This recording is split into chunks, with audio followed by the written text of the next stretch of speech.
We in DD have a newsletter, and all the regions had to write articles. My article was completely different. Mine was one of those where I talked about what, that company that does the teddy bears, the teddy bears, them, and I forgot what the other company was, but they were all doing things related to customers.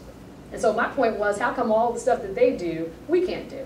And so I wrote it up in the article. Sometimes the outside world is your best feed to come in and brand yourself with the people who you report to, that there are other great ideas. Now I recognize sometimes you may not get, the idea may not be received as well as you'd like it to be, but that's not the point. We're not talking about the people who are listening all the time. We're talking about you and delivering on your brand promise. You want to know that you contributed, that you accomplished. It's not about the receiver, it's about the deliverer.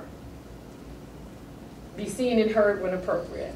I know that sounds like little kids, but every once in a while, we need to be sensitive. There are some things you just don't do.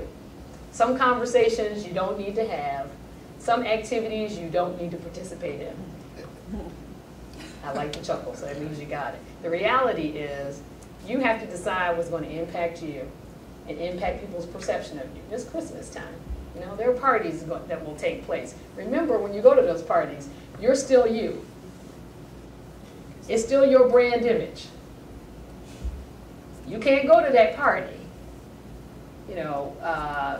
and do things or have behavior or look a certain way and not think that's not going to impact your brand image. Just out of curiosity, remember how when we were all in high school, anybody been back to their class reunions? Now, out of curiosity, all the people that you saw, and they may have changed, they gained weight, they lost weight. They're, doctors, lawyers, Indian chiefs. When you see them, do you think of them any differently than when you were in high school? You don't. Compare them to your high school memory. Right, yeah. So if people get stuck. So if all of a sudden you do something that impacts your brand image, people will hold on to that. You always want it to be what you want to be. You want to be a VP, then behave in the mode of that VP.